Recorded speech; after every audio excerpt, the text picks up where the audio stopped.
Mis queridos hermanos, muy buenos días, muy buenas tardes, muy buenas noches. Vamos a continuar hoy estudiando el Evangelio de Lucas. Ya hemos avanzado 4 capítulos donde Lucas nos ha expuesto un poco todo el proceso de llegada de nuestro Señor Jesucristo. Y también hemos empezado a ver a Jesús ya adulto en el principio de su ministerio.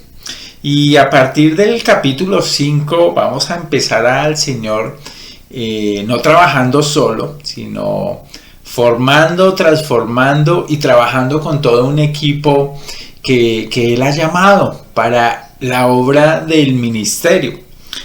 Y fíjate que en el libro de Mateo el Señor nos narra un poquito ese llamado, no solamente pues para sus 12 discípulos, sino para cada uno de los hijos de Dios, para cada uno de los que hemos nacido de nuevo. Dice el Señor en Mateo 4:19, venid en pos de mí y os haré pescadores de hombres. Pescadores de hombres como una metáfora de la misión de Jesús, era que Él había venido a buscar y a salvar lo que se había perdido. Y vamos a empezar en el capítulo número 5, viendo una historia de las grandes historias de la palabra de Dios, una historia famosísima, y es el milagro pues de la pesca o la pesca milagrosa. Es una historia que creo que es conocida por todos y cuyo protagonista sin lugar a dudas es el Señor. Y esta historia va desde el versículo 1 hasta el versículo 11, pero por la extensión y la riqueza del pasaje, mi propuesta de hoy es que veamos hasta el versículo número 7. Entonces vamos a leer de Lucas capítulo 5 versículos 1 al 7. Dice Lucas: aconteció que estando Jesús junto al lago de Genesaret, el gentío se agolpaba sobre él para oír la palabra de Dios. Y vio 2 barcas que estaban cerca de la orilla del lago, y los pescadores, habiendo descendido de ellas, lavaban sus redes. Y entrando en una de aquellas barcas, la cual era de Simón, le rogó que la apartase de tierra un poco. Y sentándose enseñaba desde la barca a la multitud. Cuando terminó de hablar, dijo a Simón: boga mar adentro y echad vuestras redes para pescar. Respondiendo Simón le dijo: Maestro, toda la noche hemos estado trabajando y nada hemos pescado, mas en tu palabra echaré la red. Y habiéndolo hecho, encerraron gran cantidad de peces, y su red se rompía. Entonces hicieron señas a los compañeros que estaban en la otra barca para que viniesen a ayudarles. Y vinieron y llenaron ambas barcas de tal manera que se hundían. Y mis hermanos, el propósito de estudiar la palabra del Señor en el día de hoy, siempre que lo hacemos, es ver al Señor Jesús, ver su obra maravillosa, ver sus intereses, ver cuáles son los negocios del Padre y sin lugar a dudas ser un imitador del Señor Jesucristo. Y aquí vamos a ver en estos versículos el gran propósito del Señor, y era que personas conocieran la verdad y fueran transformadas por esa verdad. Y el Señor es el ejemplo por excelencia de esa tarea. El Señor vino para revelarnos a Dios y nos da el ejemplo para que a través de nosotros podamos revelar la palabra del Señor, la verdad de Dios, a tanta y tanta gente, tantas y tantas personas, tantas multitudes que necesitan al Señor. Entonces quiero, mis hermanos, que veamos en este día a Jesús como el Señor, como el Maestro de la pesca. Y veamos 3 observaciones en este pasaje. La primera es que Jesús es el ejemplo de la pesca. La segunda es que Jesús es la guía para la pesca. Y la tercera es que Jesús es el poder para la pesca. Y lo primero que vamos a ver, mis queridos hermanos, es a Jesús como la fuente para la pesca.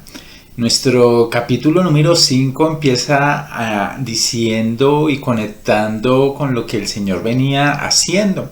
Dice que aconteció que estando Jesús, y nos indica, mis hermanos, que había transcurrido sin lugar a dudas una cantidad que no sabemos exactamente de tiempo, desde los sucesos registrados en la casa de Pedro, donde su suegra es curada, y donde vimos al Señor que continúa predicando de sinagoga en sinagoga en las ciudades, llevando la palabra del Señor. Y el Señor lo que viene haciendo es su tarea de predicación. Y aquí todavía en Galilea pues predicaba, sanaba, seguramente expulsaba demonios, como lo vimos en los versículos 40 y 41. Y eso resultó pues en que las multitudes seguían al Señor. Galilea, según Josefo el historiador, tenía más o menos 3 millones de personas. Y Jesús entonces va al lago de Genesaret y dice Lucas que el gentío se agolpaba sobre él para oír la palabra de Dios. Y pues el lago más importante de Galilea, que era la fuente de alimento, la fuente de trabajo, fuente de transporte, porque era o es todavía un lago bastante grande y tenía una fértil llanura. Sin lugar a dudas un lugar muy importante. Es el escogido por el Señor para encontrarse no solamente con una multitud que anhelaba oír la palabra de Dios, aunque seguramente habría muchos que deseaban los milagros del Señor. Lo que nos dice es que el gentío se agolpaba para eso. Y aquí el ejemplo del Señor es importante, porque el Señor tenía la visión de llevar la palabra del Señor. El Señor Jesucristo viene como un predicador de la verdad a anunciar que el reino de Dios se había acercado y que había que arrepentirse y creer en el Evangelio, que era una oportunidad dada por el Señor.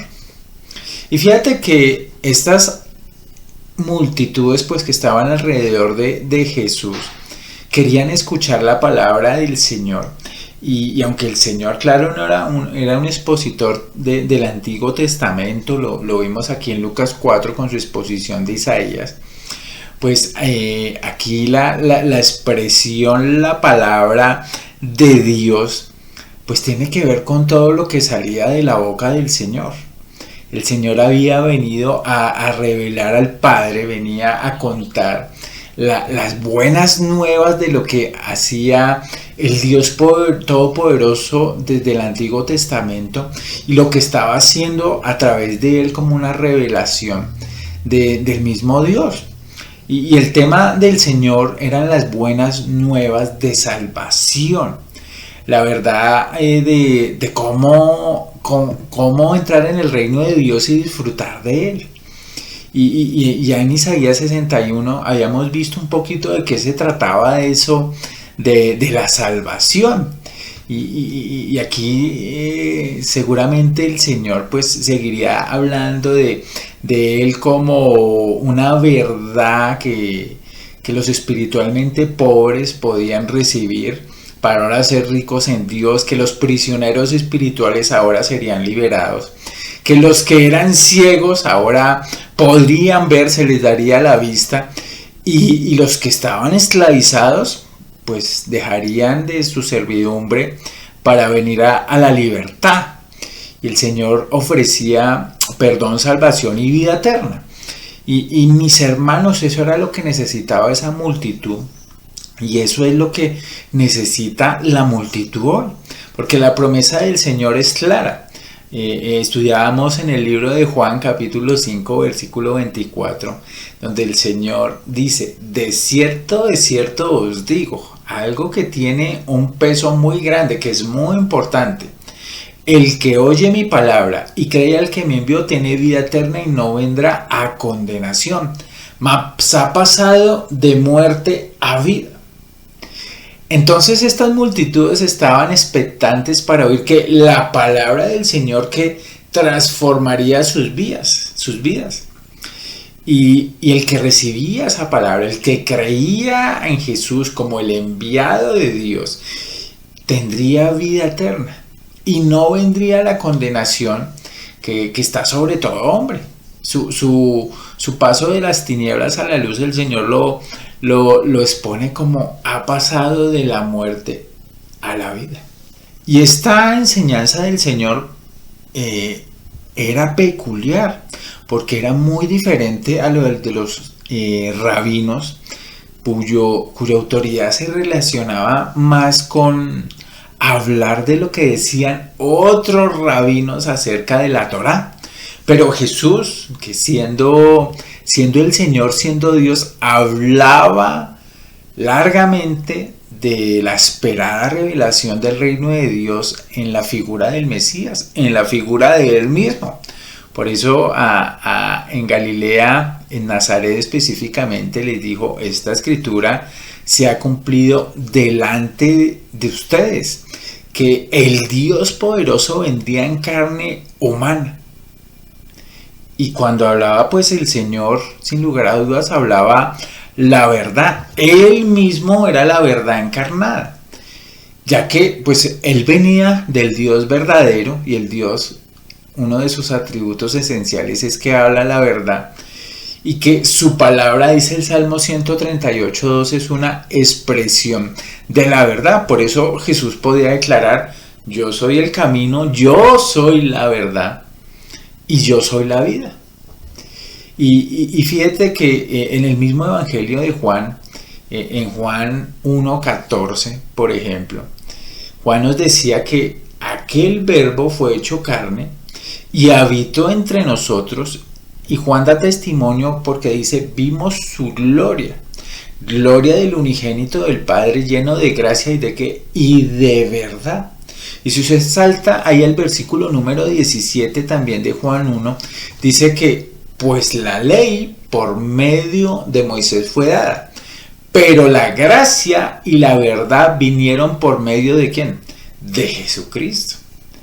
Entonces el ejemplo del Señor para nosotros es hablar la verdad del evangelio, de la palabra de Dios, la verdad de que todo hombre nace como un pecador, destituido, fuera de la gloria de Dios, o sea, lejos de Dios. El pecado ha hecho una separación entre el hombre y Dios, y que la única solución pues es el mismo Señor Jesucristo y su obra maravillosa en la cruz, que se recibe por medio de la fe, que se expresa por medio esa fe se expresa por medio del arrepentimiento.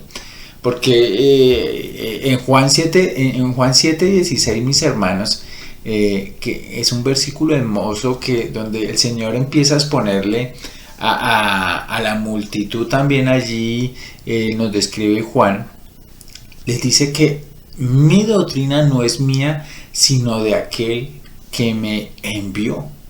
Y ahí en el siguiente capítulo sigue diciendo el Señor, en el capítulo 8, versículo 31. Entonces Jesús dijo a los judíos que habían creído en él: si vosotros permaneciereis en mi palabra, seréis verdaderamente mis discípulos y conoceréis la verdad, y la verdad os hará libres. Hay más adelantico en ese mismo capítulo: porque digo la verdad y ustedes no me creen, porque digo la verdad no me creéis.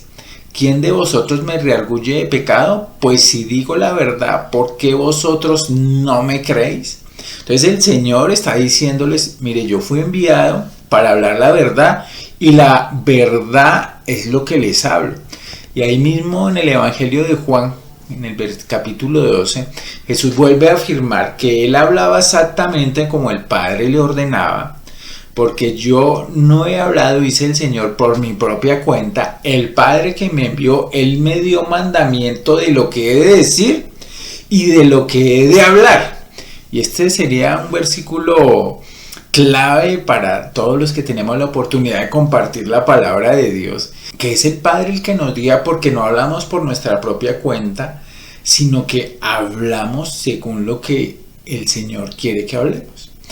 Y sigue diciendo el Señor, y sé que su mandamiento es vida eterna, así pues lo que yo hablo, lo hablo como el Padre me lo ha dicho. Y ese ejemplo, mis hermanos, del Señor para Pedro, que él iba a ser pescador de hombres y está en ese proceso, y para nosotros es el ejemplo. El Señor utiliza los recursos que Él quiere, porque fíjese ahí en el versículo de Dios que el Señor vio 2 barcas que estaban cerca de la orilla del lago y las utiliza para crear un púlpito natural, utilizando también la acústica del lago. Y mientras dice ahí el versículo 2 que los pescadores habían descendido de las barcas para lavar sus redes, porque ya habían hecho su trabajo de pescar en esa mañana y estaban ya en la tarea de matutina de lavar sus redes, el Señor pues se acerca a una de las barcas, la que era de Simón. Simón ya conocía a Jesús, ya como que se lo habían presentado. Nosotros vimos eso en Juan 1, 41 y 42. Ya tenía un interés por el Señor, fíjate que es todo un proceso. Ya había empezado a seguir a Jesús y el Señor lo había llamado junto con Andrés, con Jacobo, con Juan. El Señor los había traído y los había elegido para ser sus discípulos y también para ser sus enviados. Y Lucas registra pues lo que estamos viendo es el gran llamado que va a terminar con ellos abandonando el negocio de la pesca y convirtiéndose pues en discípulos permanentes y a tiempo completo del Señor. Y ese trato con Pedro empieza diciéndole que por favor aparte la barca de la tierra un poco, sea un colaborador de la obra. Yo veo aquí ese llamado y esté muy atento a lo que voy a decir, dice el Señor. Y dice, entrando en una de aquellas barcas, la cual era de Simón, le rogaba que le apartase de tierra un poco, y sentándose enseñaba desde la barca a la multitud.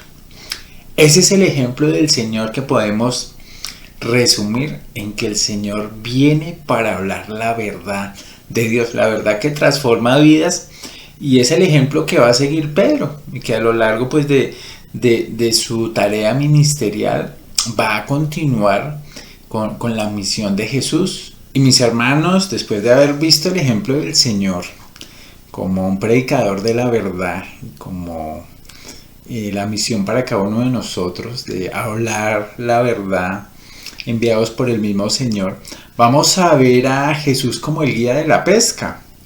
Y es lo que va a hacer con Pedro. Pedro, un hombre que dudaba, un hombre que creía que sabía hacer las cosas. El Señor quiere pues aquí tratar su propio corazón. Y el reto pues para los pescadores de peces en el mar o en un lago, incluso de los pescadores experimentados que usan pues la última tecnología, es que muchas veces vuelven con las manos vacías. Y el Señor Jesucristo aquí pues le dice a Pedro, después de su predicación, le dice que navegue mar adentro, boga mar adentro y echad vuestras redes para pescar. Seguramente la pesca la noche anterior no había sido para nada buena, pero el Señor, el creador de todo, el que sabemos que no hay cosa creada que no sea manifiesta en su presencia, como lo dice el libro de Hebreos 4:13, pues reta a Pedro a que hagan una pesca a pleno mediodía. Y tal vez Pedro sorprendido pues porque el Señor, él creía que era un gran maestro, pero que de pesca de pronto no sabría mucho. Pedro era un hombre experimentado y todos los que estaban con él eran profesionales de la pesca, sabían todo sobre la pesca. Y le dice al Señor: Señor, toda la noche hemos estado trabajando y nada hemos pescado. Entonces la pregunta de Pedro, y tal vez la que nosotros nos hemos hecho muchas veces, es: ¿por qué entonces debía él esperar que ellos pescaran a mediodía? Y mis hermanos, aquí hay una confrontación entre la sabiduría del hombre y la sabiduría de Dios. Y cómo nuestra obediencia muchas veces está guiada por nuestra propia sabiduría y por eso no obedecemos y no hacemos como el Señor nos manda, porque pensamos que tenemos una mejor manera de ver las cosas que la que hace el Señor.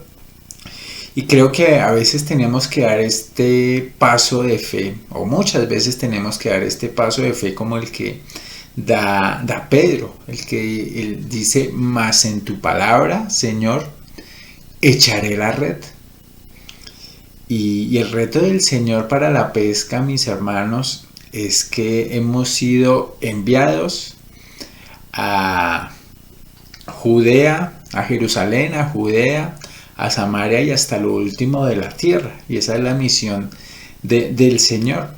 Y cada persona, a cada persona el Señor nos envía, y el Señor sabe si esa persona pues va a ser del Señor, si esa persona va a creer, cuál va a ser su momento, o cuál va a ser el momento pues de la obra del Señor en esa persona y de qué manera. Pero a lo que nos ha llamado el Señor es a extender las redes, y ese mandato pues el Señor nos lo da porque finalmente Él es el que sabe, y Pedro conocería eso muy bien en su andar con el Señor. Jesús es el que sabe aún los pensamientos de las personas. Más adelante recordemos que el Señor le dijo a Pedro dónde iba a estar una moneda específica, el dracma para el impuesto, en la boca de un pez. Y el Señor volvería a decirle a Pedro después de su resurrección, en una narración muy parecida a esta, dónde deberían bajar las redes para capturar los peces. Entonces, mis hermanos, es Jesús el Señor de la pesca, y el que conoce, el que es omnisciente y sabe dónde los discípulos celebrarían la cena, dónde se hallaba Natanael, haciendo qué, lo cual sorprendió a Natanael por allá en el libro de Juan, y le llevó a decir: tú eres el Hijo de Dios, tú eres el Rey de Israel. El Señor sabe lo que hay en el hombre. En Juan 6:64 me encanta como lo dice, porque Jesús sabía desde el principio quiénes eran los que no creían y quiénes le van a entregar. Y esa omnisciencia del Señor es una prueba convincente, pues no solamente de su deidad, sino de su poder en medio de la obra que hacemos. Y tenemos que repetir como los discípulos en Juan 16:30: ahora entendemos que sabes todas las cosas y no necesitas que nadie te pregunte. Por esto creemos que has salido de Dios, mis hermanos. Y el Señor es el que nos guía, mis hermanos, y los mandamientos del Señor no son gravosos porque se hacen en amor y porque el Señor está al control de su obra, de su iglesia. Y mis hermanos, como se le manda a Pedro a echar las redes, aunque a los ojos de Pedro no era el momento adecuado, sin lugar a dudas, mis hermanos, el Señor nos envía para hablar su palabra. Él sabe qué hará con su palabra en la vida de esa persona y de qué manera. Lo de nosotros es echar la red, hacerlo de la manera adecuada, hablando la verdad, como el ejemplo del Señor Jesús. Y el Señor, como vamos a ver, es el que actuará en poder en la vida de las personas, hará una pesca fructífera. Y mis hermanos, el resultado de obedecer a la voz del Señor, reconociendo que Él sabe todas las cosas y sabe cómo hacerlas mejor, es ser testigos del poder del Señor para la pesca. Es el poder del Señor el que trae una buena pesca. En el versículo 6 dice que habiéndolo hecho, habiendo obedecido al Señor, encerraron gran cantidad de peces y su red se rompía. Una pesca abundante de tal manera pues que la red se rompe. Y mis hermanos, este es el Señor omnipotente, el que todo lo puede. El hecho de que Jesús supiera la ubicación de los peces pues había demostrado su omnisciencia, pero el tamaño impresionante y sin precedentes de la pesca reveló un milagro de omnipotencia, de que el Señor hace con su creación y tiene poder con su creación, mis hermanos. Y yo creo que Pedro y los demás pues quedaron atónitos, boquiabiertos ante la enorme cantidad de peces. No había explicación lógica ni humana a ello. Ellos tal vez nunca habían visto una cosa de este estilo. Y a tal punto que Pedro y la tripulación, pues dice ahí el versículo número 7, que hicieron señas a los compañeros que estaban en la otra barca para que viniesen y ayudarles. Y dice que la pesca dio como resultado que ambas barcas quedaran llenas a tal punto de que se hundía. Entonces, mis hermanos, fijémonos que la pesca siempre tiene como poder, las personas que oyen la palabra, tiene como poder al Señor Jesús detrás, convirtiendo corazones. Y también tiene como poder al que no escucha la palabra, muchas veces dando tiempo al Señor, porque Él desea que todos los hombres se arrepientan y vengan al conocimiento de la verdad. Y el Señor tiene un trato diferente con cada una de las personas. Pero, mis hermanos, si reconocemos que Jesús es el Señor de la pesca, debemos estar conscientes de que nuestra tarea es el llevar la palabra con verdad y esperar en el Señor, como el que siembra una semilla y hace su trabajo y lo hace de la mejor manera, pero simplemente espera a que el Señor dé el crecimiento. A mí me gusta mucho la oración de Nehemías, reconociendo la verdad sobre el poder del Señor. Dice Nehemías: tú solo eres Jehová, tú hiciste los cielos y los cielos de los cielos con todo su ejército, la tierra y todo lo que está en ella, los mares y todo lo que hay en ellos. Tú vivificas todas estas cosas y los ejércitos de los cielos te adoran. Tú eres, oh Jehová. Eso está en Nehemías 9, 6 y 7.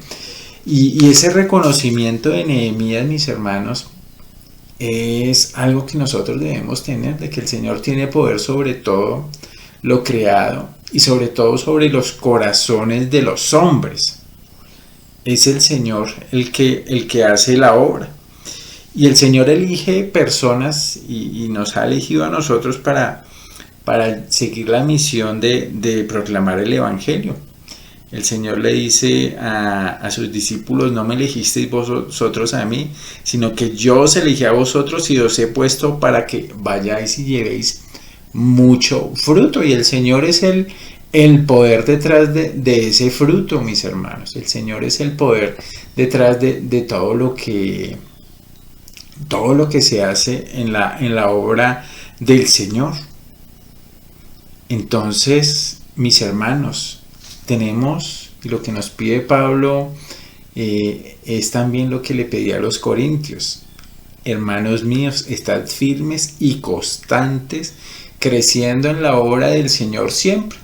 De alguna manera lo que le está diciendo a este Pedro dudoso, a este Pedro que está dudando, de que él debe seguir creciendo en la obra del Señor, que él tal vez lo que más necesita es la humildad de decir: no es mi poder, ni es mi mano poderosa, sino es el poder y la mano poderosa del Señor. Porque sigue diciendo 1 Corintios: creced en la obra del Señor siempre, sabiendo que vuestro trabajo en el Señor no es en vano. Y así como la palabra del Señor puede ser olor de vida, también puede ser olor de muerte para los que rechazan al Señor. Y sin lugar a dudas, pues es la obra del Señor también en estas personas. Nuestra misión es, hermanos, seguir hablando la verdad, como lo ejemplifica el Señor Jesucristo, seguir descansando en que el Señor, lo que nos ordena, lo que nos dice que hagamos, debemos hacerlo, aunque a veces nuestro pensamiento sea diferente al del Señor. Y debemos decir como Pedro: Señor, en tu palabra echaré la red.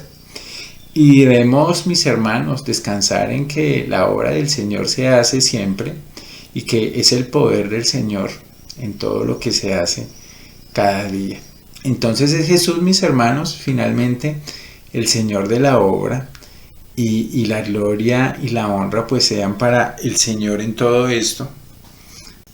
Vamos a orar y démosle gracias al Señor por este tiempo que nos ha dado. Y Padre, te agradecemos por tu ejemplo de siempre hablar la verdad, por tu guía para Pedro y para todos los que anhelamos servirte, de mostrarnos lo que debemos hacer, Señor. Ayúdanos a descansar, Señor, en tu sabiduría y a decir, Señor, siempre en tu palabra echaremos la red, trabajaremos, porque reconocemos que el trabajo en ti no es en vano. Y también a reconocer tu poder en el fruto de la obra, en el fruto de la predicación, en el fruto de todo trabajo que se hace para ti, que no es por nuestra propia fuerza, Señor, sino la pesca es tuya y tú eres el que da gran provisión por tu poder. Te damos muchas gracias por esta lección, Señor, que sea puesta en nuestro corazón como un clavo encado, Señor, es lo que te pedimos en el nombre de Jesús. Un abrazo, mis hermanos, nos vemos el viernes si Dios lo permite. Chao.